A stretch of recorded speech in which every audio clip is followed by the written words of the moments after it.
What's up, everybody? Welcome back to Moving Goalposts. I'm Billy Liucci. And I'm Amanda Atwell. It is episode 4. I can't believe we're here already. It's been 2 months. We've been doing it every 2 weeks so far, and next month we're going to every week. So that'll be exciting. Season really ramping up there. So if you're still here, thanks so much for listening. Thanks so much for watching. If you're watching on YouTube, continue sharing it with your friends, Longhorns, Aggies, whoever really wants to listen to us yap for an hour plus. We really appreciate it. We've had a lot of fun so far. No doubt. And I'll tell you what, Amanda, it is that time of year. We have our Texags preseason kickoff party. Well, this is going to air Tuesday. We're recording Friday, so this weekend is that. A week after SEC Media Days, which we're going to talk about a lot today. And it's that time of year where I'm sitting here going, it is football season. Let me try to squeeze in a quick weekend getaway or two before September rolls around. But guess what? Football practice starts next week. So that's crazy. They're going to be popping pads in College Station and Austin and all over the SEC and college football here in the next 10 days or so. So it is wild that it is actually upon us. Yeah, honestly, it's been a long talking season. I think we're all ready to just have something to talk about other than hypotheticals, because the hypotheticals can get a little ugly sometimes. So it's better to just have the scoreboard to talk about and maybe a couple bad ref plays. Yeah, really, the scoreboard thing. The scoreboard thing is what I need in the worst way. I've been reminded of that all week, as you've had a good laugh about that. We both have, but like. The comments, and I'm just trying to remind people, like, guys, I hate to say it, like, Amanda has the high ground. You ever see those fights in stadiums that break out, baseball or football? Mm-hmm. And somebody's just standing above them. Yeah, exactly. The high man always wins. And when your team's gone back-to-back playoffs and A&M went through a coaching change and it was year one under new coach, and Texas won the head-to-head, your boy's at a disadvantage, guys. So we need the season to get here. It really, I would love to see how Amanda, I would love to see how you fare with a struggling team. I know you could handle it because you're going to be. You should have known me in 2016, then. That's true. That is fair. And I followed y'all. Nights when I was on air as a sports anchor and I'd be watching the end of a game and we would do something stupid and lose. I remember it very specifically when it happened when we were playing OU, and I would have to walk, or maybe it wasn't OU, it was some game, and we lost, and I had to walk on set and do a sports cast about us losing. So, that being said, my background is sports anchoring, so I have had to be pretty non-biased, and in Amarillo, Texas, which is Raiderland. So I had to be pretty non-biased for that. So, True. And also I just wanted to point out, how much credit have I given to A&M, where I see a lot of where Texas was under Sark in the beginning with where A&M is at now. Like, as long as you continue to see, and like, I feel like all Texas fans would have loved to start off their first season with Sark with an 8-4 season. Whereas that's what Elko did in year one. Sark went 5-7 with a loss to Kansas. So, I have given credit for that. Yeah. So just wanted to point that out. That is true. And look, it is, I think people do, like, by the way, the response, I wish that you, because this was your thought a few months ago, and I was like, you know what? That sounds like a fun idea. That sounds like a fun idea. We'll have fun with it. It'll be really interesting throughout the season. Like you said, once the games start getting played. I loved it from the minute you said it. I don't think people realize how fired up you were to get back into just talking sports, college football, state of Texas football, and your Longhorns like I do my Aggies. But I think the people lose sight of how much fun we're trying to have on here, and we all have our and by the way, when I say the people, it is the loud small group that, by the way, a lot of them are minority. Yeah, and a lot of them are still listening. But I wish you could have heard the response that all these clips and all this, that the people that don't take it so seriously That take it for what it's meant to be. The SEC network folks, the people in Atlanta from around the conference, people from Houston radio, people from, that cover your Longhorns, A&M people here in town. So it was really refreshing to hear all that, kind of unprompted, just walking around. So I think people are recognizing that this is light.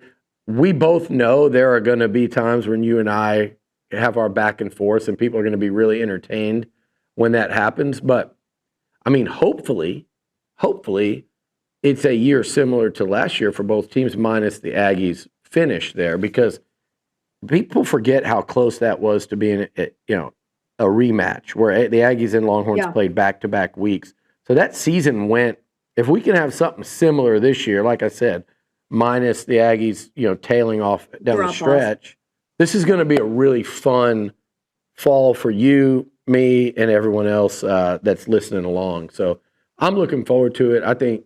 Thank everyone for the early responses. I think it's been great. And by the way, Amanda, this, what we'd really like is some good, feedback on the show to say, hey, what if y'all did this? What if y'all did that? Yeah, some constructive stuff, not just ideas. It'd be cool if you could talk about this. And what's really cool is I have a coworker who now likes to stop by my desk every day and pitch me ideas of what we should do on this show. I it. I think it's just really awesome. He's a Baylor Bear and he's interested in listening, so I think that's really awesome. And by the way, shout out to him and Dave Aranda this week. I don't know if any of you guys have caught this.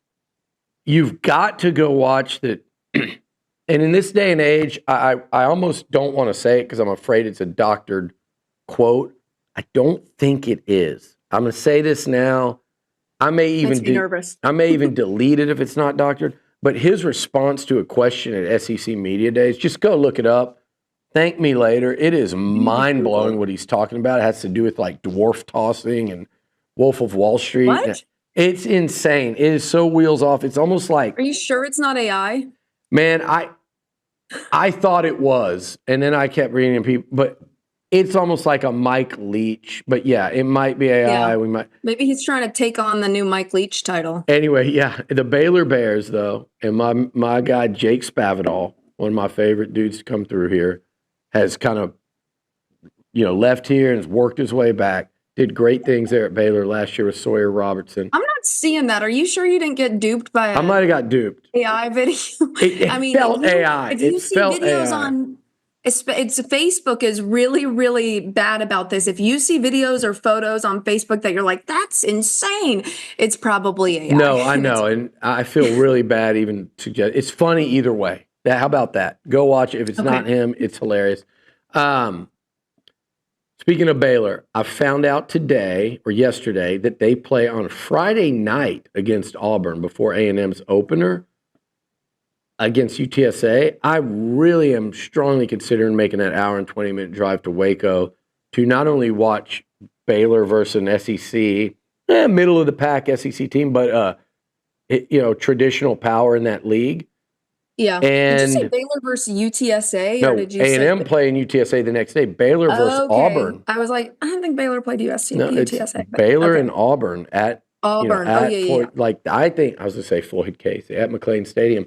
That is going to be a really interesting non-conference game. It's not the spotlight of Texas, Ohio State, A&M, Notre Dame, Clemson, LSU, but man, it is very interesting because if Baylor wins that game, not only is it a huge feather in the cap for the Big 12, but it would really put Hugh Freeze on the damn hot seat immediately. I actually took some notes on Auburn before this because Auburn is an interesting team going into this season, and we can talk about that later. Well, let's. But yeah, I think if that'd be fun if. I don't know if this would ever actually happen, but I would just love to see the SEC and the Big 12 do more non-conference games I have always been a personal proponent of Texas and Texas Tech doing a yearly non-conference game. So y'all can kill each other? I mean, it's pretty one-sided, but... It's true. That one, especially the last game, was pretty one-sided. That was a fun day for me. I went with a bunch of my tech friends, which they did not enjoy. Oh God, But you at a stadium when Texas is beating your team is like that's nightmare fuel for me. Like I feel like well, that would be. I was getting you should have texts from you seen. during that game last year, and it was bad enough. I can't no sitting next to you or Peyton, Oh, and you I'm should like have I seen me quit. and Peyton when we went to the Texas OU game together when we won 49 to Oh 0. God. We were in the stands like into the end of the fourth quarter screaming kill them at the top of our lungs.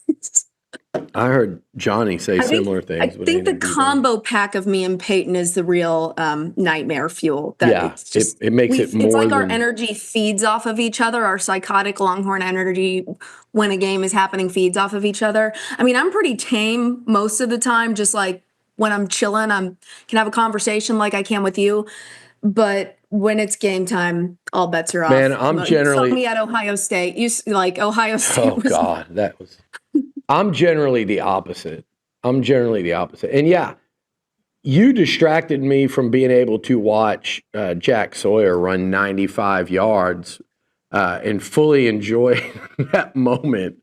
I didn't get to really enjoy watching that dude run 95 to really, let's be honest, and to keep the Texas Longhorns from winning the national. Well, they would have tied the game, but man, it felt so much like Ohio State was going to because of the momentum, just go 3 and out, punt it with like a Yeah. minute and some It change felt left. pretty bad for a bit. You probably Um, would have had to rely on Burt Auburn to kick a field goal, though. which we discussed that earlier Yeah, this week. That Bert Auburn went from an 83% completion rate in 2023 to a 64% completion rate in 2024. I feel yeah, like he his just got the success rate yips or sucked. something. Like Yeah, he Amanda. left 30 points on the board last season. We would have won the SEC championship as well as I don't think the Ohio State game, but there was the SEC championship, and we would have just expanded the point differential against y'all.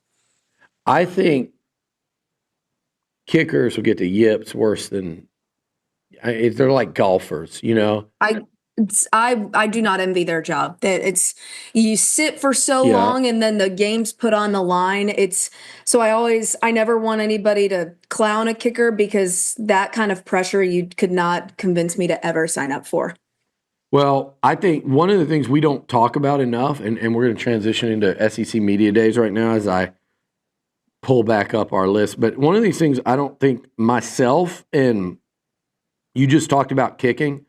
One of the things I don't think we talk about enough for when I'm talking about this A&M football team that's interesting, I think I had an NFL scout tell me this offseason, this spring, he was at practice. He goes, hey, you guys got one guy out there that is going to play 15 years in the NFL. And I'm like, who? I'm thinking. Special teams? Tyler White, the punter, who was sensational last Much year. easier to do that if you're not getting hit every play.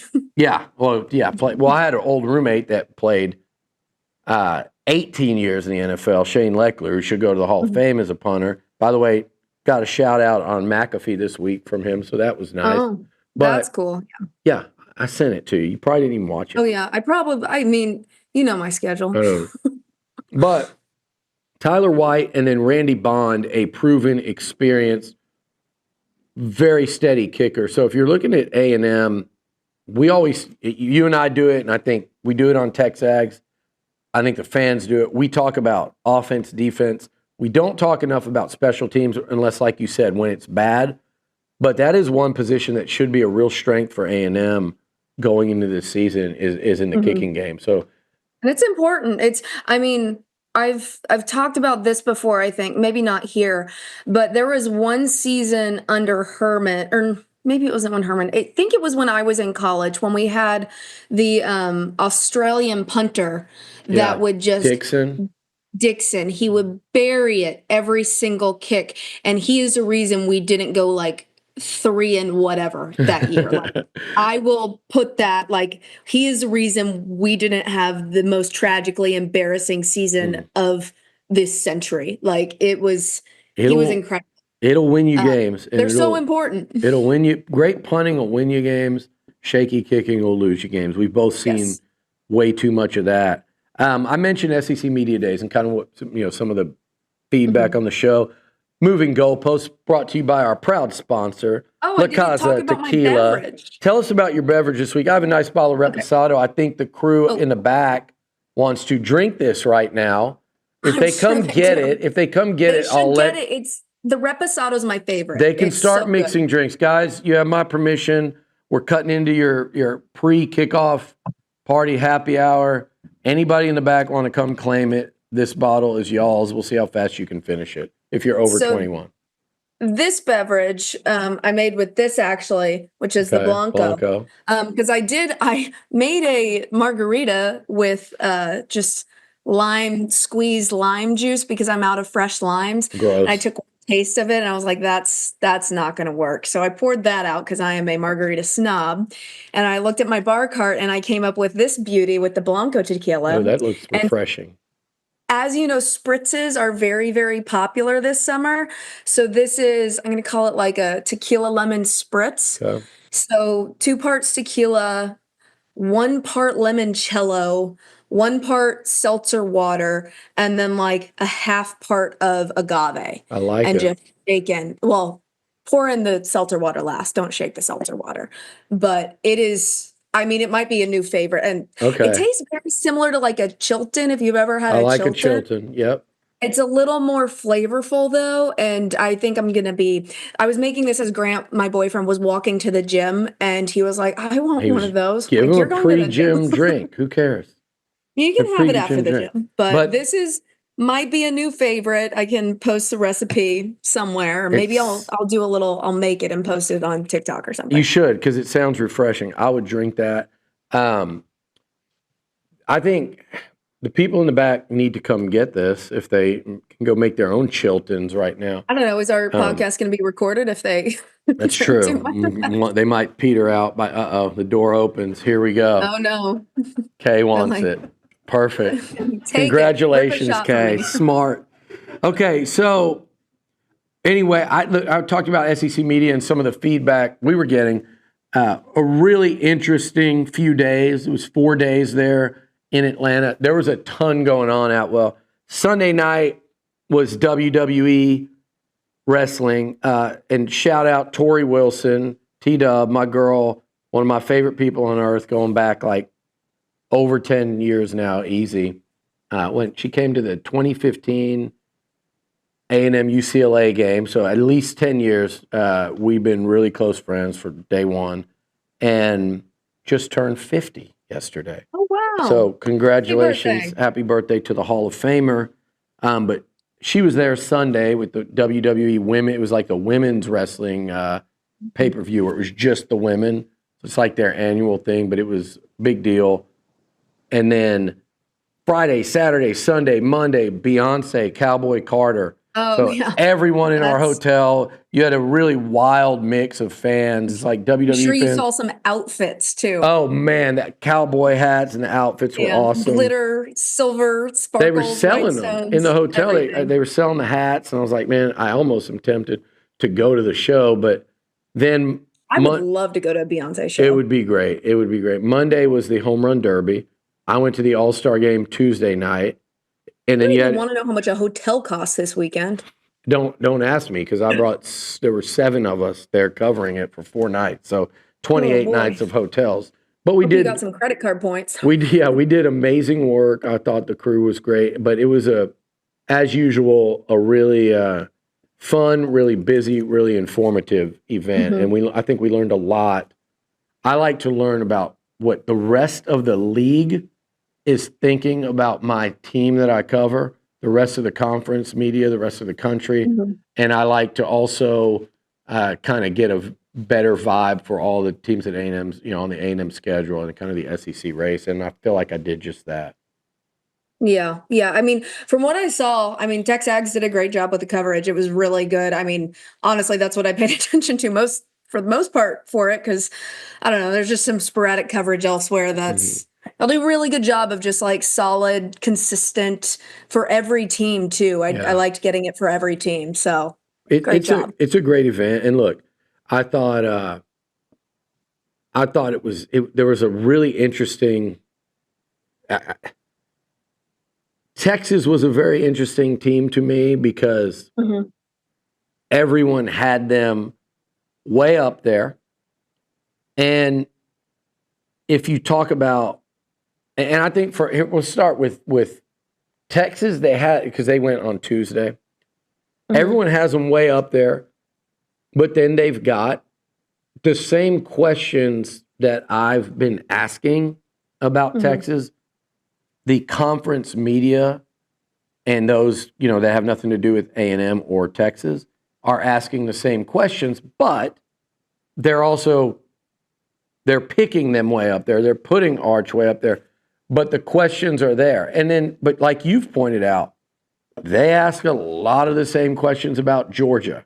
Exactly. Like the thing is, like if Texas, they put Texas up there, and if you don't agree with it, then what are the arguments for the other ones? I was just reading an article that said like the SEC is wide open this year. It's probably why people are putting Texas at the top, because who else are you going to put there? I mean, you can put Georgia, but then there's also those same question marks about Georgia. So it's just, I mean, that's kind of, I personally hate preseason polls. I know you do. But because they're just kind of arbitrary in this my personal is like opinion, your best, but this is your best weapon, is you hate preseason polls. So you can just sit back and you watch me just walk right into your trap every time where it's like, I'm just going to let him talk about these preseason things. And I will, and I do, and I'm probably not going to stop, as one of your friends said today. That's the difference. Like, this is what a lot of people have asked. I can't wait until Billy finds something on you. I'm sorry, you're not going to. If he could have found something, he would have found it. It has to be on the field. It's got to be for me to be able to prance in here. It doesn't really matter what Texas does. That would just be an added bonus. I just need the wins, so I can get on. We talked about it. I need to get on that even footing. I think the difference, Billy, though, is because you grew up during a time period where the 90s A&M was stellar. True. They had a great run in the 90s. I was born in 1993. 2000s. Yeah. And you had the Mac Brown. You were a fan. My youth was Mac Brown. My youth was, my dad is happy every Saturday. I don't understand that Texas can lose football games, because I'm not used to that. And then I go to college, and Charlie Strong is hired as the head coach, and I got humbled really, really quickly. And so I learned that we're not going to talk much very young. I mean, I talked a lot when I was, in high school, and then I actually got to college and I watched us play a little bit. I had a friend come down from OSU to watch the OSU Texas game, and they destroyed us. And I'm sitting there just mortified in the stands, like I'm never talking out of my butt again. So I learned my lesson young, so maybe that's the difference. Well, I'll tell you what, you could probably talk. Well, I say that this is the interesting year. Like, I think in whatever order anyone wants to put them, just kind of walking around and getting the feel, and I thought this beforehand too, but I don't think it matters where you want to put Texas, Georgia, Alabama. I think you could make a case for each of them. Personally, I am starting to have real questions about. I rewatched some games from last year.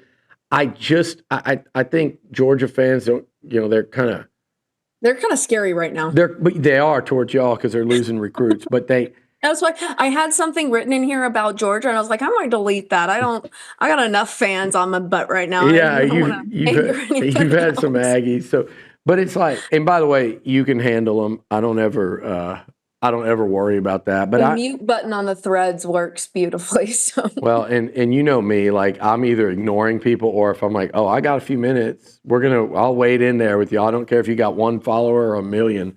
But I gotta say, like, I'm a person who, if it's like a fun, like, jab, whatever, I don't care. If you're being inappropriate, if you're being nasty, if you're getting personal, you're getting blocked. So that's the way to do it. And if they want to post a block like some people do. I mean, I'm sorry I'm not letting you spew your trash on my feed. It's not my problem. That's a you problem. I hope you show your mother that tweet at night and see what she thinks of you. Well, they'd have to walk upstairs from the basement to do it. So unless they're like, Mom. So Mom won't give you dinner tonight. Sorry. Yeah. In summary, I think Texas is right up there. Everybody is fascinated to see whether or not Texas can reload and become like what Georgia has been under Kirby and what Bama was under Nick in terms of just reloading every year and not even taking that slight step back. Mm-hmm.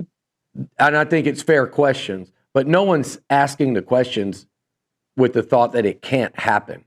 And then as far as A&M goes, I was interested because it felt to me like the vibe around SEC Media Days was keep an eye on A&M. We're not ready to get roped back into the full buy on them. I know Alyssa Lang was one that we talked a lot about. I was like, Alyssa, don't pick us. Every time you do, you ruin A&M season. But she's like, man, and a lot of people are getting the feeling of, I could see them being that team that kind of rises out of that pack and is the contender with the top, not at the top, but like Tennessee last year to get into that playoff. But no one really wanted that. They were like, everybody was dipping their toe in because, again, just like I said about Texas, the Aggies have to prove something. They have to prove it. And I think their proving grounds, Atwell, is September, Notre Dame and Auburn. Moving on, you had some highlights you wanted us to talk about. I guess I know where we're starting. Because, I mean, I didn't get to go to SEC Media Days. I was sitting there streaming it from my computer at work. But I think I saw this first from you, actually. Sark walking out to the Texas A&M fight song, and just like what the reaction was from obviously people laughing. I mean, I did see the jokes. Like the jokes that came out of it were funny. Personally, I'm not a Longhorn fan that's gonna be wow, shakes fist at cloud. Like, who cares? It's funny. It was funny. But I thought the funniest comment was, yeah, he didn't really hear it much in November, so he didn't recognize the song. I'm shocked. That was my favorite. That's the clap back that is funny. I mean, and he reacted like just stone cold. I'm shocked you didn't come up with that tweet, but I'll tell you from my stance, and it was funny, the SEC Network and every comedian on Twitter said it was Liucci that did it, and they're like, we know you were back there. Like, I mean, were you behind him? No, we haven't discovered that yet. There's no proof. There have been Longhorns that actually believed when I said, yeah, that was me. I've been plotting at Ocean's 11, and they believed it. Just lean into it. They're like, that's so classless. No, I wouldn't expect. I'm like, guys, like, we're actually all joking. I was sitting back there.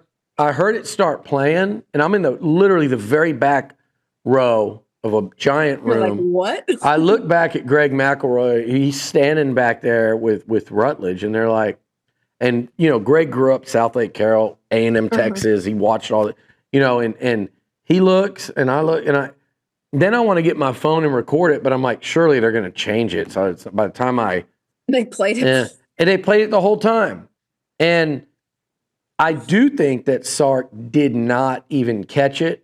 I think you're walking up there. I think you just have blinders on of like he knows what he's walking into. It's a very, very. It's like his most important media appearance of the season thus far. And so in those moments, like when you're going out to publicly speak, you do kind of have blinders on, and you have to navigate some steps there too. By the way, so you're like looking down. Like I don't think he noticed it, and he probably came off the deal and was like everybody was telling him about it. Like that sounded kind of weird. I mean, yeah, he probably. I don't know, but I think he'd have had a good one-liner. I thought it was funny. Yeah, it was. That was fun. It was a light moment. It was hilarious. Yeah. What else? Okay. So what's okay? Moving on to the next question. So this is just for you. What do you think? And remember, I said keep these short because we have a lot of these questions. What do you think you learned that you weren't aware of going into camp about other SEC teams? I'll start. With what I learned is the league media, and a lot of our listeners wearing maroon, white, and burnt orange both will understand this, and people in Norman that are listening will get this too. The media is very, very high on Oklahoma and John Mateer, and particularly nobody because saw of that John face Mateer. I just made, I hope. I was fascinated by the level, like how bullish they were on Oklahoma, and I get it that they thumped Bama. They got a lot better as the year went on. Jackson Arnold and when they put in his backup, played against you guys. The quarterback position really held them back last year. They got a great running back they in the scored portal. 3 points against us last year. Yeah, and their defense held up for a while against y'all, but it couldn't. But No. I And Quinn played. That was Quinn's first game back from injury. He played like not good. no, that first really half. bad Not at the at all. beginning. I mean, I was concerned in the first half of that game. Then Yeah, I No just reason to don't. be I concerned. just don't think. I don't see it. I do see an improved Oklahoma. Mateer struggled against some bad teams. They're like, well, but he's coming with his offensive coordinator, so there should be I no. saw somebody pick him to win the league Yes, today. yes, and people. I mean, I want whatever they're smoking because it must be good. It must be. It might be some like gummies or something. But they look. Somebody else picked Mateer. One of my buddies in the media picked him to be the SEC Player of the Year.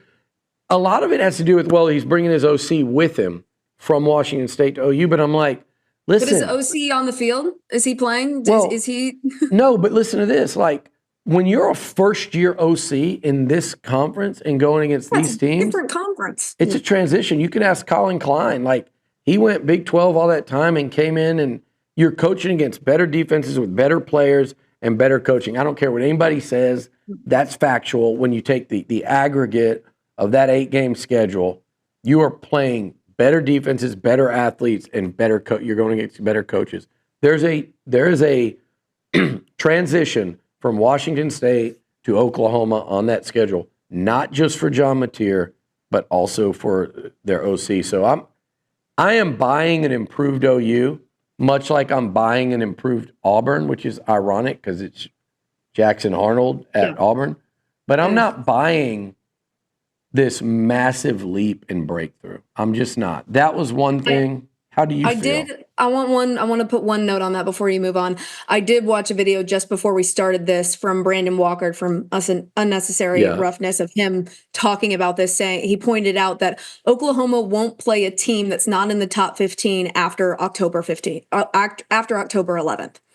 Really? So you're telling me that they're going to win the league and they play with theirs? I mean, we can talk about schedule toughness all day and who has Oklahoma has one of the worst schedules possible, and they did last year. Schedule matters. Look, we get defensive. It matters to an extent, but we wouldn't be talking about how hard their schedule is if they were Georgia, or at least to the extent it is. Yeah. We would say Georgia should be able to beat these teams. True. We wouldn't be having that conversation to that extent. We'd say Georgia has a really tough schedule. They beat it, they deserve it. But it would be a different type of conversation versus a completely unproven OU offense. There are a couple schedules that seem unmanageable when I look at them, and one of them is Oklahoma, one of them is Florida. We'll talk about Florida here in a second. The other thing I was going to say, speaking of Florida, I just wanted to make note of two things. It's wild to see an Alabama head coach wandering around up on Radio Row without people even really so much as paying attention to him. And it's not an insult on Kalen DeBoer. I think he's really damn good, but if you would have seen, like in years past, what happens when Nick Saban was in the building and just like Saban swarm, just the swarm, but also just everybody's attention. He just had that legit, the word's overused, but he had that aura, And Kalen DeBoer does not. He's a really damn good coach, and I think it's just that's always fascinating to see, or that was fascinating to see. You see anybody else? Who else did you see that might have had the same aura at camp that just everybody did a swarm to? 1 second, because I'm going to tell you who. You up. Yeah, and that's the next thing. But let me mention one thing. DJ Lagway. Okay. You talk about a player with presence, and this is relevant. And we both Aggies and Longhorns play them this year. You guys go to the Swamp. A&M gets them here. It's a big advantage getting them here, but it's also Lagway returning basically to his backyard in the school that I still think he really wanted to play for. Yeah. But we got to talk for a second, and I'm like, DJ, like I remember when I'm 6'2" and some change. He was shorter than me. He is noticeably tall. I mean, noticeably taller than me now. So I've known him since he was coming to A&M games as a ninth grader. His dad played at Baylor, was a good running back, Derek Lagway, and I was joking because his dad would say, hey, can y'all we've had a picture, like there's probably multiples over the years of when he'd be at a game on the field. And It'd be either like me and him, like, hey, And I was like, if we took that picture now, forget that my goatee's gotten like gray, Different color. probably from Aggie football in the last 4 years. But Lagway's like, I go, how tall are you? He's like, I'm 6'3". And I'm going, no, man, this dude's 6'4", and he 6'3.5", 6'4", and people say he's built like a linebacker. I'm like, no, we're changing that. He's built like a defensive end. He's built like a pass rushing SEC defensive end. He's going to be a fascinating. And we'll talk him in Florida in a minute. And then, yeah, you led me into it, right? The circus that was Arch Manning. I mean, on we knew what was Tuesday. going to happen. It was fun to see. I thought he's such a likable. You don't want to see him scoring touchdowns at Kyle Field, or as an Aggie, you don't want to see him scoring. Some of us do. Yeah. Oh, I did just look this up because I knew Arch was pretty tall as well. Arch is 6'4" and within about 20 pounds of DJ Lagway, so he's also a pretty big. Arch is a big dude For a quarterback, and he tricks you with it. He's a baby face. It tricks you into realizing like just how big a dude he is too. Yeah. Look, when you're bigger than 90% of the guys trying to tackle you, it's never a bad thing. That helped. Lagway, he's so though, quick. He's mobile, which helped because Quinn I felt like he was like bored a lot of the time. he was. When he took off on that run against y'all, I was like, "Is that Quinn running?" No, we talked about that a couple weeks ago. That pissed me off so bad. I was like, where is everyone on that side of the field? I said this too. Fascinating to see Arch and Marcel Reed, how Klein and Sark use them as runners, with them being so vitally important. Because look, neither team. I know A&M got Zeno. You guys went out and got a late portal ad. Neither team has either of those guys go, and it throws a lot into question for both teams. But yet they're also such dynamic weapons at runner that these coaches have some decisions to make. You wanted me to compare the crowds, and a couple people that cover Texas asked me. The media circus. I'm like this. Arch, it was the biggest crowd for a player that I've seen since Johnny, and that includes Stetson Bennett as a returning national champion QB.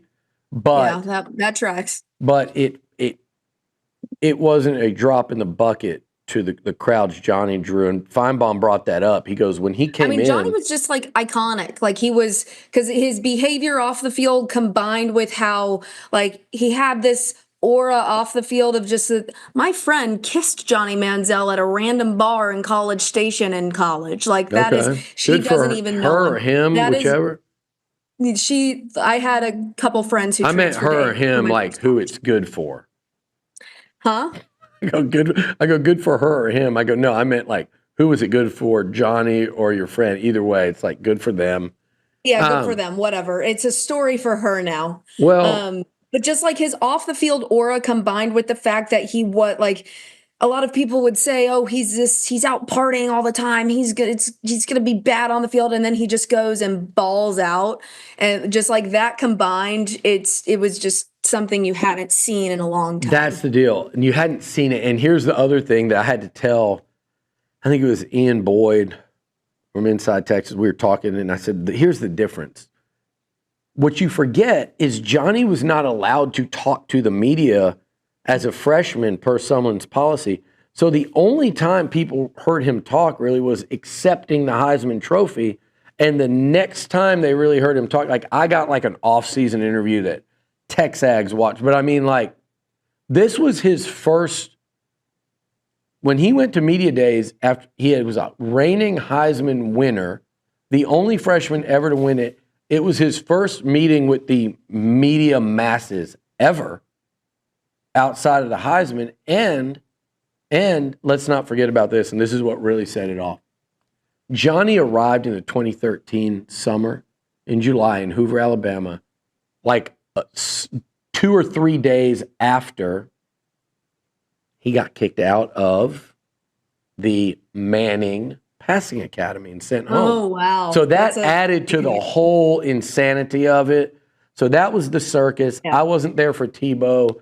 They said the rankings were probably Johnny and Tebow and then Arch. So And I let mean, if Arch go have a does year this what year. If Arch does what a lot of people predict he could do this year, and he, for some reason, opts to come back next year, it'll probably be, Exactly. which is an interesting conversation. I don't know. I'm of the opinion I think he's coming back next year, but Do that's you? entirely different. Just with the way they've wanted him to be developed so much, and Yeah. I just don't think they want to just see him 1 year as a starter. That doesn't make much sense to me. But and I mean, I just feel what you're with the saying fact there. that players can get paid in college now as well, Yeah. it makes it a different conversation. And I think next year, another thing we'll see, a lot of people were asking, I think next year you see Marcel Reed there. And people were saying, why wasn't he there? I know Elko's picking methods. He's going captains, he's going seniors. And I think, look, hey, Marcel, you want to be there? Play like this is your team. And forget about record and step. Play like this is your team. And going into your junior year, you're a captain and starting quarterback. And I think you'll see Marcel next year they haven't announced where yet. Final thing I noticed, one sentence, a lot of people really high on Bama. So moving on. Okay, yeah, I'll just start doing this. This is what we did on TV when you needed to We go wrap like up your this. statement. Poor Yeah, Nuno sits here and does this.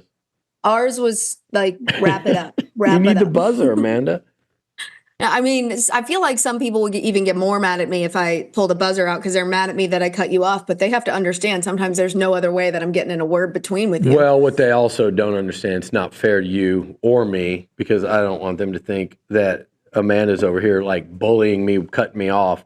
Or they're also giving me a bunch of credit for being so patient and stuff. But what I understand and they don't is we're not in person. There's a little bit of a lag here. So you got to kind of like, otherwise we're spending the whole time actually talking over each other. So and you do tend to rant. So ramble, sometimes not rant. I like a rant. I don't like a ramble. You love sometimes your rants turn into some rambles. Go, keep going. I would say maybe 1 out of 4. I've sidetracked you. Get going. What's our next thing? Anyways, okay, lots of conversations about certain outlets. I don't want to call anybody out. Setting up players for gotcha statements. I think I even quote tweeted one of these. Some people misinterpreted what I was saying and I didn't really respond to it. But your thoughts on this? I'll respond to it from my perspective as somebody, like, because a lot of these people, I guess some of them were from like fan-based media. Yeah. But I have also seen it from like local news outlets. Mm-hmm. If a local news outlet reporter is doing this, that's a nope. You need a slap on your wrist from your news director because you shouldn't be asking any super pointed questions to try to trigger players, in my personal opinion. And even as like just coming from the background of being an anchor and being a sports anchor, I don't like those kinds of questions. I don't think they serve much of a purpose.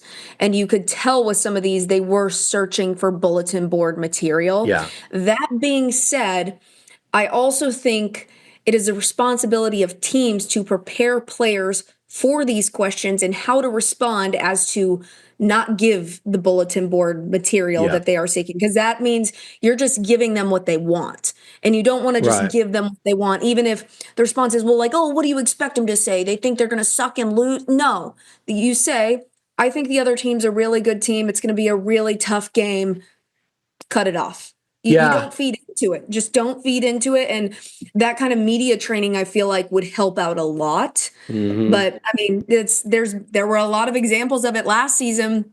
And I feel like this happens a lot when Texas plays is teams get real mouthy before they go on to play Texas for some odd reason. And then last year. Well, let me cut in here because this is a thing.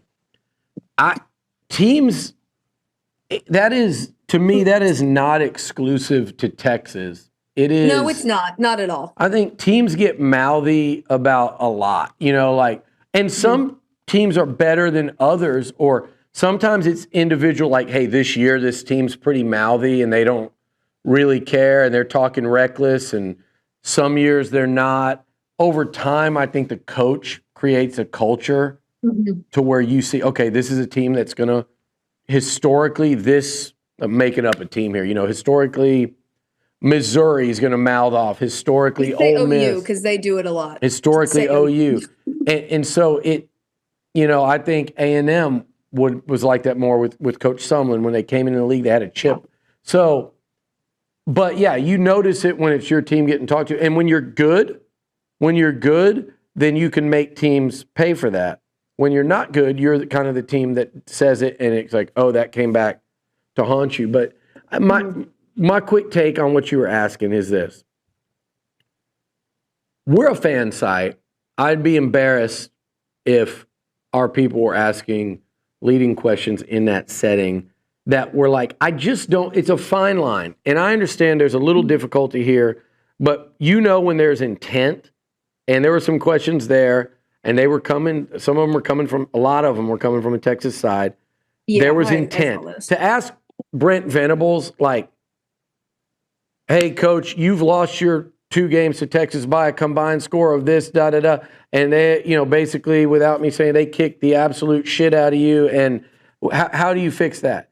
You can ask that question without way differently going through all the stats. And then that was just framing. trying to shame this person in front of the group. And the same thing happened with Elko, and they're like, you said last year that A&M was the flagship. So how do you still stand on, like, what did that bother you? Did it really bother you that a year later, because the coach went 8-4 in his first year and that Texas won a football game, he's not? See, I think that the fair, with that comparison, why would they ask him about that flagship comment when they could easily ask him about, made this comment when we talked to you after the Texas game where you said they ran all over you or something like that.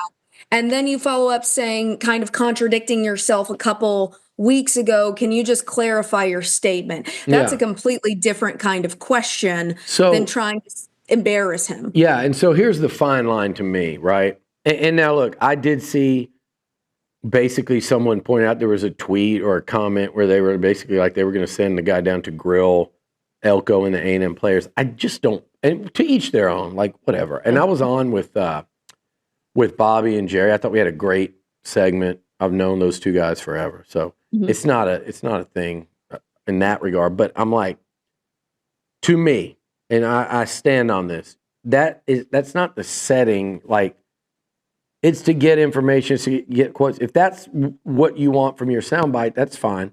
I just think if there's just such an opportunity to get really good answers. You could essentially almost get one-on-one questions with some of these players and stuff and get some really good stuff. There's just different ways of phrasing it to ask the same question. And again, it's we to learned each this in their own. journalism school. It's like what you just said. Sorry, my ADHD, so I have to get this comment out before I forget it. Different ways of asking the same question. This is why J school's important, guys, for everybody who said my diploma didn't matter. You learn this thing called framing, which is what you do. You do not want to frame things in a specific way where you're seeking a certain response. Yeah. You want to, everything needs to be framed fairly. And so it's a some of fine us line. went to J school, some of us didn't.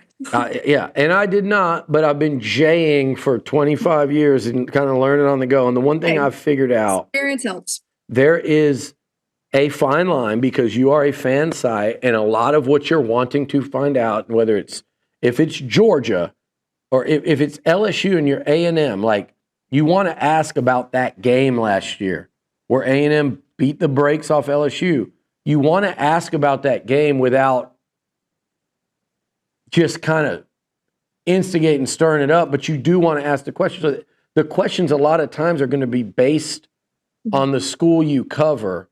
So it can be tricky, but I know intent when I see it, and that was intent. So I don't think that was like honest mistakes type stuff, but it's whatever. I think we're on the same page. Like honestly, I genuinely, I think it's tacky. Personally, I think it's pretty tacky, and I think it kind of deteriorates your integrity a bit as an outlet. Okay, what hype train, Amanda, are you jumping on outside of your own team? We'll keep this one quick. We both have an answer here. Go to my notes on this. So Vanderbilt actually returns 77% of their production, and second on this list, not Auburn, Texas A&M, 72%.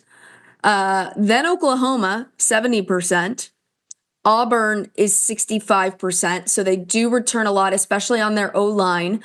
And then it's LSU, and then at the bottom, we have Georgia, last place, Wow. returning 46%.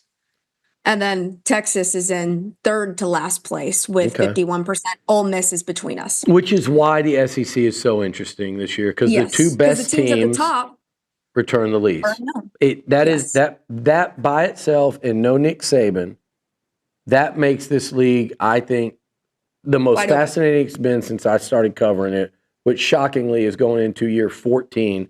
The Aggies were only in the Big 12 for 16 years. It's crazy. Blows my mind to think about that. But so you like Auburn as you're on their hype train a little bit. I hope you're wrong. Yes. And the hype train I'm not on is OU, in case anybody needed to make that more clear. I'm not on the OU hype train. I'm not on the LSU hype train from this standpoint. I've heard people mention them as a national title contender. I think they're more of like a 9-3 team, which would leave them out of the playoff again. I know they're going to be better, but I think LSU is there. I hear people mentioning them along with, hey, these teams and they could be a title. I don't see it. They couldn't run the football last year. They lost their two best offensive linemen. Nussmeier turns the ball over a lot. They're relying so much on the portal. I'm not there with them. I think they're going to be good. I think that's A&M's second toughest game, but because it's in Baton Rouge. And my second one, who am I on the hype train? I think Florida, it's starting to get to me. I don't want to be on the hype train of Billy freaking Napier, but Lagway I think's that good. I think they should have beaten Tennessee last year. I think if Lagway didn't get hurt, if Mertz doesn't get hurt against Tennessee, they beat them. If Lagway doesn't get hurt against Georgia, they might beat them. So, and they played so well down the stretch. So, Florida, you got me. Maybe Chris Doring's in my head about this, but they've got me buying it a little bit. And then before we move on, you had a question. Let's ask the one that your Baylor. Yes, this is what our Baylor Bear requested us answer. The one SEC team that you think, this is actually the one you think your fan base would root for outside of your own team, which is harder because I do have my personal one, and my personal one is LSU. I kind of have two. I have LSU and South Carolina. One of my best friends two of my best friends went to South Carolina, and I visited there in college, and I just really loved it. So they get that spot. LSU, I lived in Louisiana for 2.5 years, and Louisiana is just such an interesting state in that regard because that is they have LA Tech, but what is LA Tech? That is like their secondary professional football team. Everybody in Louisiana, for the most part, loves LSU, so it's kind of hard to not get wrapped into it when you're there. And so that's kind of my second one, and I honestly think LSU might be Texas fans' second team they cheer for, except for maybe some off ones. Just, Tiger Vibes seems to like us, so that's all that matters. Come on. We're not. You already pulled a quote tweet of mine that had to do somehow with that, so y'all had some fun with that. The Goobs statement? Yeah, no. Now, I'm going to say this. I think my team, just from being around the league now, like going to different places, I think it's Tennessee. And I don't know if it's because I want to. What? Yeah, the real UT. I don't know. I don't know if any Aggie will agree with you on that. It's not a common one, but I just like I loved Knoxville and Neyland Stadium. I love the checkerboard end zone. I loved that area of the country is really pretty. Like you got the Smoky Mountains. I loved like that part of Tennessee in particular, and I like and I'm gonna tell you, I'm a sucker for good old Rocky Top. Oh boy! And then Rocky Top, woo! When they all do that, I think it's because it's in my head. Because when A&M played the Vols in Omaha last year for that series, we both won on Wednesday to clinch. Didn't play till Friday, Saturday. So it was Wednesday, Thursday, Friday, Saturday, Sunday, Monday. Only people there were Aggies and Aggies and Vols. And so I think that song just got burnt into my head. And they're really fun fans. I'm Tennessee, I believe. All right. Well, we're running really heavy, so I think we need to Recruiting, rapid fire recruiting. Been a busy rapid fire recruiting. I mean, everybody's seen. I said this last week or last episode that Texas fans were getting a little bit too in their feels about what recruiting looked like, and looked what happened the following week. I mean, I hate you to didn't say think I it was don't going to be say I that told you so. fast. You didn't think it was going to be that quick. I mean, yeah, I thought it would take a little bit longer, but I'm not mad about it. Yeah. But yeah, I mean, you just trust that it's gonna happen. The state of Georgia is really mad at us They're right pissed. now. They're but, hot. The fact Sark got those two guys while at media days the same day that Kirby and Georgia were there was just that was if you're a Texas fan, it's chef's kiss. Yeah. Yeah, and A&M's still in a really solid position, and that's what I said last episode, is that I thought they would both finish near the top. To be said, who finishes higher. But at the end of the day, I think top 5 to 7 in recruiting, you did all right. I think both will finish in the top 5 too. I think with A&M, their recent additions. So yeah, A&M goes out and they had Tylen Wilson. They beat out Clemson for the safety from Pascagoula, Mississippi. They went and added a tight end out of Iowa that they've been recruiting for a long time, a two-sport athlete, Evan Jacobson. And then Tamarian Watkins, that was during media days. They went to South Carolina and beat out the Gamecocks for a linebacker that I know Jay Bateman and Mike Elko are really, really high on. So the Aggies, I think, look, what's left for them, it's pretty simple. I mean, I think you're looking at Tank Jones out of Alabama is a guy that it's probably going to come down to A&M, Oregon, maybe the Crimson Tide for the 5-star pass rusher. And then Jace Matthews, who's a borderline 5-star wide receiver. If they're able to close out with those guys, then I think this class is, I think it's going to be top 5 anyway. But that's when you push. I think you get those couple guys down the stretch. That's going to kind of push you into that top 3. And Texas is going to be competing for that top 3 type class as well with the run there. I have questions about top 3 for A&M at this point because they're pretty full at this point. There's a lot of the teams, numbers will catch them. Texas isn't quite as full. There's other teams that are not quite as full either. But I mean, regardless, I think they have a great class. I'm going to keep this quick because we are already at an hour 15 and Jesus. Been yapping. So yeah, Texas grabbed Derek Cooper, running back, really needed to fill. That was a gap that needed to be filled in the recruiting class. Yeah. Taylor Atkinson and James Johnson from Georgia. Those were the 2 big Georgia grabs that were really good. And I did want to bring this up. As far as recruiting goes, there was a little comment from our friend John Tweet Sports from over at Georgia talking about after we got those 2 Georgia players, how good this Texas class is looking, about how it reminded him of the 2022 A&M class, number 1? Yeah. And I just wanted to point out that Texas had a top class last year. They had the number 1 recruiting class last year. And to this point, 2 players have transferred out from that number 1 recruiting class. Obviously, it's only been 1 year, but that's pretty good retention rate. That's especially in this season of NIL portal, all of that nonsense.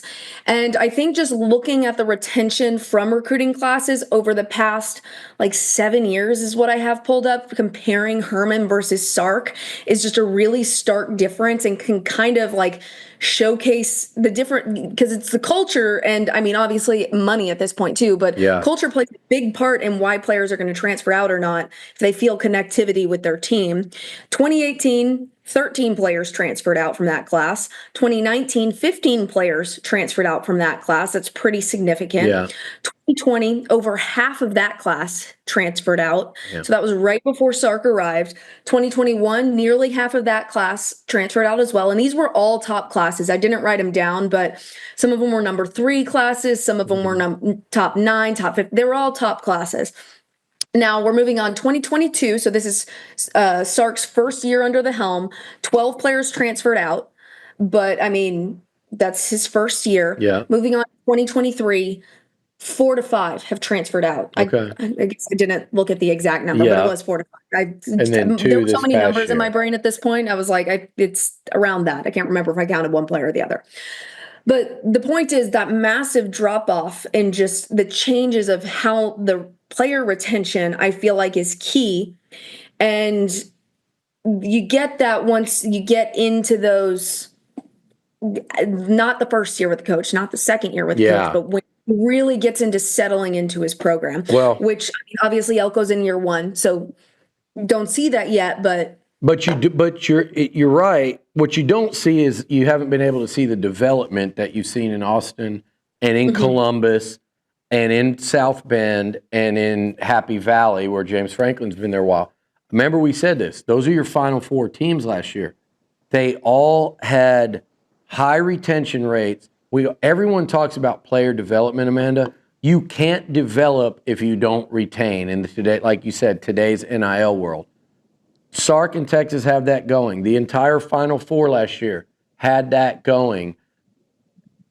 Texas A&M, like you said, it's only been 1 year, but you mentioned that 22 class, and John, there was no comparison. It was a different time period. A&M retained, I think, 6 or 7. Shamar Stewart, by the way, just signed today in the last hour with the Bengals. Congrats, Shamar. That holdout's over. But 6 or 7 members of a 30-member class were all that kind of finished at A&M. And then you look at this first class, that Elko signed last year, his first full one, and just like what you said about Sark and Austin, same exact number. A whole year in, they lost 2 players kind of at the very bottom of that class. So you can't develop until you retain. It's a great point. Moving goalposts. Who moved them this week? What did we see, Amanda, before we shut it down? So I don't have, this isn't really a sports related moving goalpost, God. but I did not expect this to get that much traction. So I was sent a couple posts that were being posted in the boards and TexAgs, and one of them saying that I was a T-sip or a T-shirt fan T-sip, which is hilarious because it just goes to show, I'm sorry, you people on the boards know absolutely nothing about me. You can just go to my bio and you can see that everything you're spewing is wrong, which is, they probably won't because they don't have any interest research. Yeah. Accurate.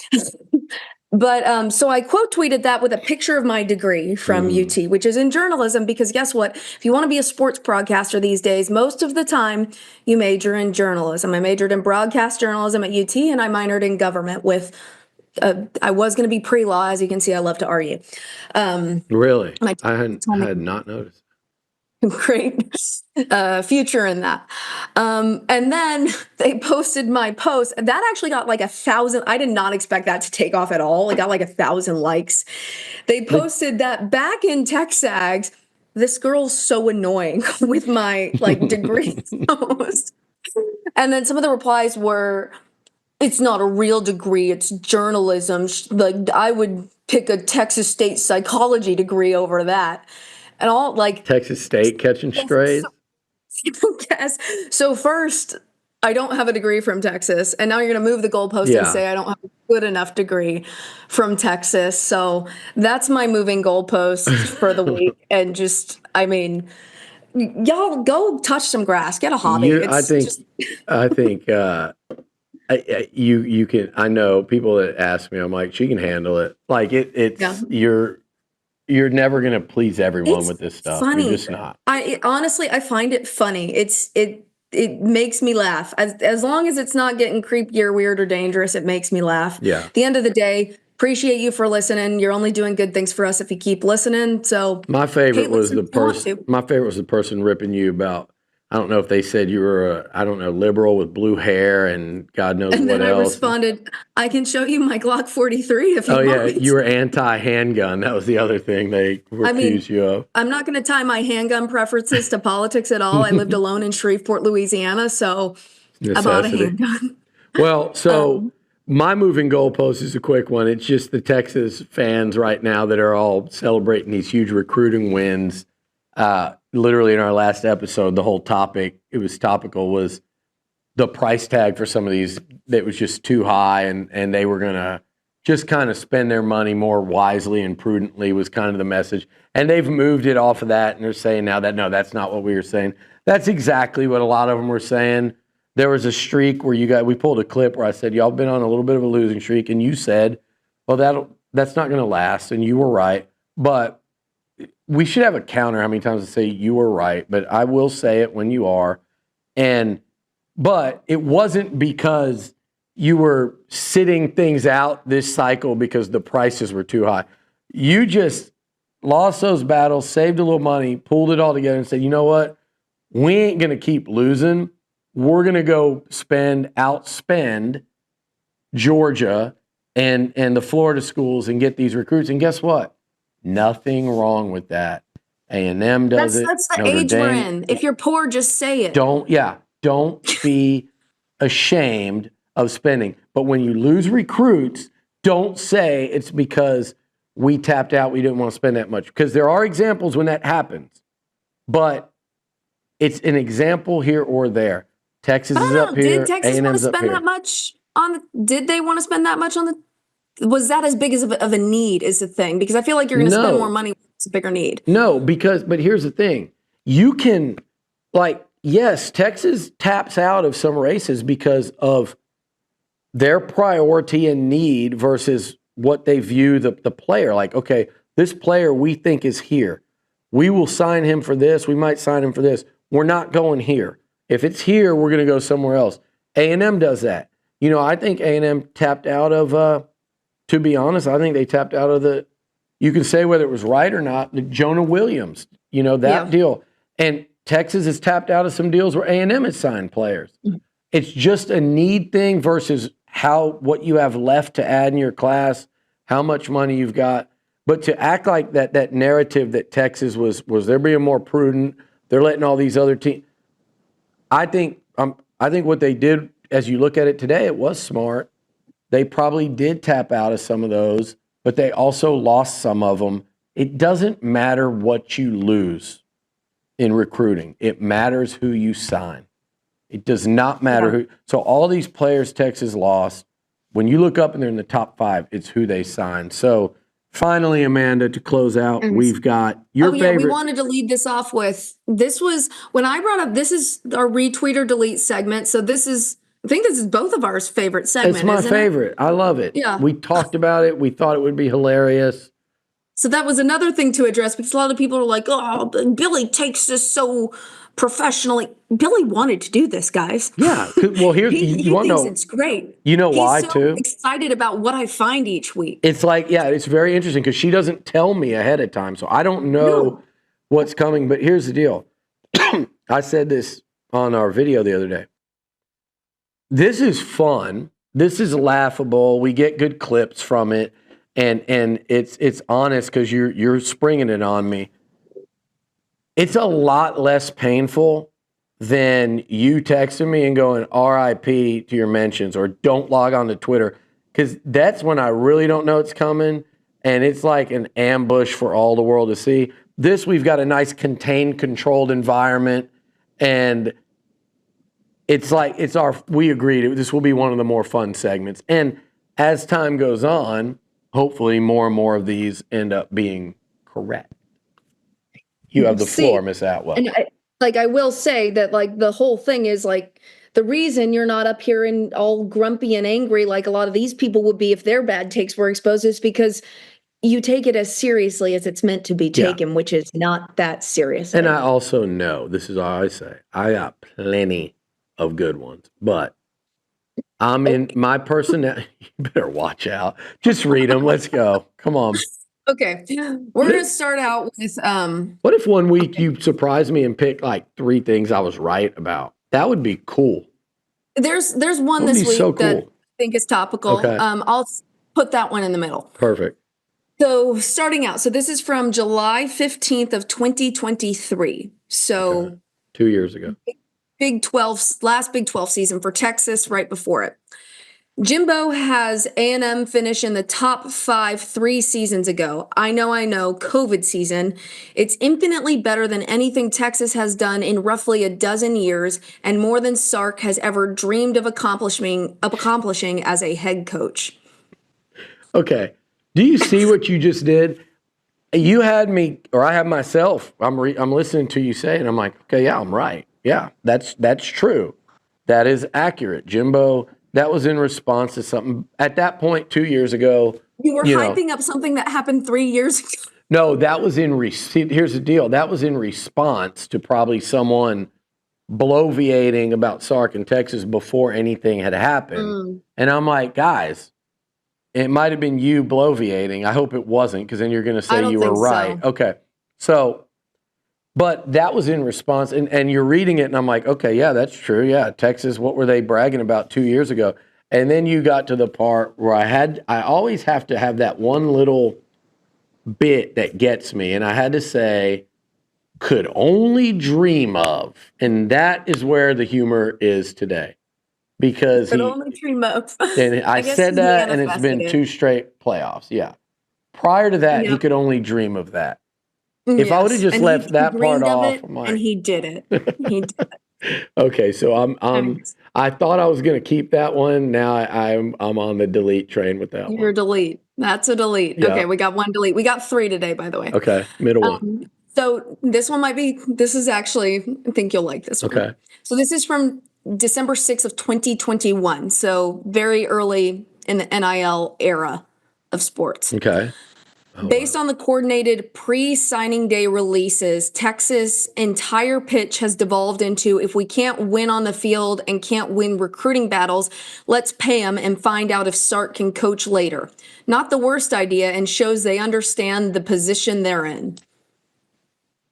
I mean, you're crafty with these. You know what you're picking. You know, okay, so that is the good one. That's the good one. That's the one. But you're right. There was a lot of truth in that. They hired a guy and they said the timing is right for this. He's a recruiter. We feel like he can get skill guys to Austin, much like he got them to Alabama and USC, and that's going to play. We need to support this. We need to pay. And they did. And it allowed them to get guys in the early going, particularly, Ewers, Kelvin Banks, and then the next year, guys like Baxter. So it worked. And they did say, we're going to throw money behind this to get him to get players before they're winning. Because you guys weren't getting guys off 5 and 7. So it worked. And I did say, let's see if I said it's not a bad plan. I think you sensed quite a bit of sarcasm in there as you read it. But outside of that, yeah, maybe I backed into that one. And guess what? That's what, like Mike Elko always likes to say, we have not lost a player because of NIL. And I'm sure Texas will say the same thing, and Bama and Georgia. But you have to be capable of sitting at that big table, that big high stakes poker table. And only certain programs can sit at that table. And fortunately for our 2 fan bases listening, both of them can sit at that table. And Texas sat down at that table right at the exact time they hired Sark. And I've said a lot, like, hey, he's right place, right time. I was in my Sark files. So I'm telling you, you got some bangers in my Sark files. Damn. I mean, you better get them out of your system before. That's what the next one is. Okay, let's hear All right, it. I don't know what's coming. Can you remind me what year it is for Sark as head coach? Do you remember? 5th year. 5? Mm-hmm. Okay. Yeah. So this is from December 4th of 2022. Okay. Get back to me if and when Sark reaches year 5.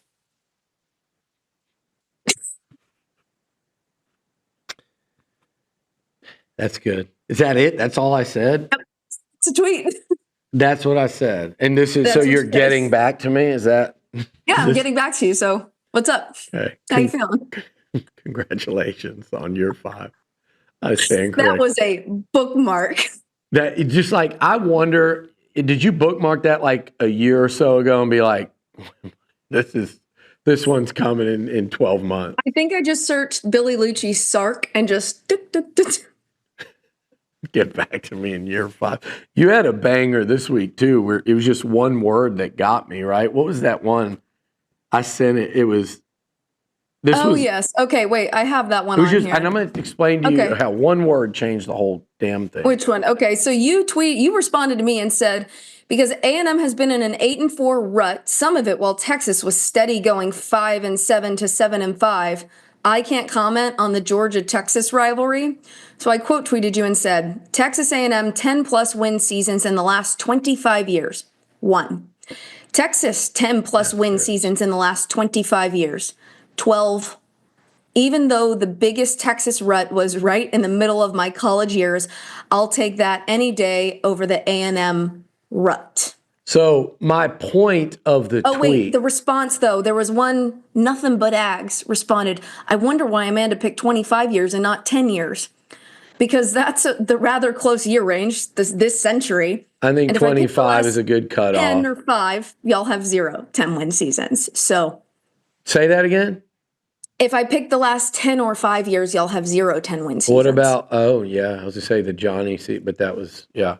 There's an asterisk there. I still stand that A&M would have gone 11-1 in 2020, but I'll never win that argument. I'll give you that one. Okay. That was a dummy. With that said,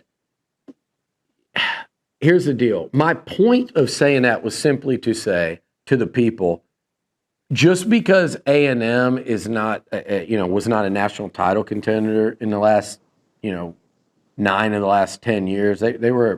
But if you haven't even had a 10-win season, you don't have to, like a 10-win season team isn't a national title contender. No, you're right. They've been close really once since 98, and that was the Johnny year, because I do think, they were literally, and that was a 2-loss season, but they were, by the end of the year, had there been a playoff, they'd be tough to beat Bama again, but they'd probably play for a natty against Bama. With that said, all I meant was like, hey, I can still opine about Texas and Georgia without everyone having to bring up A&M. My problem, what I said, and where you got me, was because I said they've been in a rut. That, my friend, is an understatement. It's not a rut. It's not like in a ditch off the side of the road. They've just been in a rut trying to get out of it and do that climb. So that's why this year, I think, like mud. Yeah, the wheels are spinning. In October, there must be a rainstorm, and they hit it and just roll back down the hill. Yeah, and so my deal is the Aggie roller coaster. That's why this year is such a big deal. It's like it doesn't have to end. We know, like, everybody's goal is to get in that 12-team playoff. It doesn't have to end there, but there's got to be, in my opinion, like a noteworthy progression. And I think on this schedule for the Aggies, if they get to 9, but. Yeah, Amanda, I'm glad you thought that one was good for me, and that shows where you're at with these, is that you literally looked at that middle one and thought, well, that one's not that bad. I mean, it's not that. I mean, it's fair. I think it's pretty fair. I mean, yeah, I was kind of accurate on that one, actually. Texas is in a bad place with their football program. Yeah. What do they have? Money. What do they don't have their first choice of head coach. I don't know what the whole coaching hunt looks like, but I was pretty surprised with Steve Sarkisian. Let's throw a lot of money in this thing and see if he can coach like he did the Alabama offense. And I guess not year 5 now, so I guess it worked out pretty well, huh? Sometimes I wonder when I'm like what I signed up for, and you knew it. You knew it when we started it, and you said it, and. Yeah, this is one of those moments. We are in year 5. Congratulations. I'm a witty gal. You are. I love me. You're witty. And here's the thing. Here's my final comment. I did know when you said just now, I didn't know who they were going to hire. There are some funny things where one thing that got you fired the hell up back in the day about Sark was when there were rumors of Texas hiring Urban Meyer. And I'll just leave it at that because I don't want you to go on a 10-minute rant about had Texas hired Urban. But there's one woman in Burnt Orange who was not going to be happy about that potential hire, and she made it real clear. Oh, that was also me. I was not going to be happy about that. That was you. That's the woman I'm talking about. I'm happy to state that. I would have been... Maybe I would have been cheering for LSU. Well, Aggie fans would agree with you on that one, except we replaced Urban Meyer with Mark Stoops, and I think we saw with that reaction, it was probably pretty similar. It's like hiring Art Briles, in my opinion. You can't do it. You can't do it. Oh, God. Well, this was fun. Amanda, good luck. I know I'm not airing out your personal business because you tweet about it because It's fine. It's a knee. It's not my like heart. Your Like, poor knees are. I was saying all this like dark stuff yesterday to Grant, and he was like, "You're having a knee surgery. You're gonna wake up." You've had some. You've had like, some. But you know what food the cats get if I don't? He was like, "I'm sure I can find your Chewy account." So yeah, it's just a knee surgery. So yeah, but good luck this week. And what I mean by that is fast recovery, so you need to get back in the gym because I think it keeps you and everyone in that house sane. So you need to get that knee fixed and get back at it. And by the way, to those questioning, I can do a pull-up. I'm pretty sure I can do about. Believe that when I see it. Somebody asked if I could do more than you, like one. I go, I can do. I think I could probably do 7 to 8, maybe 3 sets. Okay, now you're gonna have to videotape this and record it and post it because I mean, that's a believe when I see. Okay. Situation. I mean, how do I got to do them? Like I used to do these. I can't do those anymore. Producers listening, buy a pull-up bar, install it in a doorway at Texags, and we got to see this. Here's the over/under. I'm putting the over/under on. I'll 7.5. When's the last time you tried to pull up? Pretty recent. I do like sets of before I gained like I lost too much weight. I gained like probably 3/4 of it back. But it's working out. Like before I gained weight back, I could do like 3 sets of 12 like that. Now the ones that you grab like this, kind of at the angle, not even like that, which are easier. Those are easier. I can do them like this, but just not as wide, but like that. I'll do, over under 7.5, easy. I got that. I'm taking the under. Okay. That's the challenge. Finally, I'm going to win one. I'm so excited right now. Okay, knowing the way we go, I'll probably blow out my elbow trying it, but that's what we're going to do. Amanda, we'll be back in 2 weeks, and then we start our weekly, and then we start our preseason guests. So I've got one lined up that I'm pretty excited about, so we'll pick that up in a couple weeks. This is Moving Goalposts. She's Amanda. I'm Billy. We'll see you next time.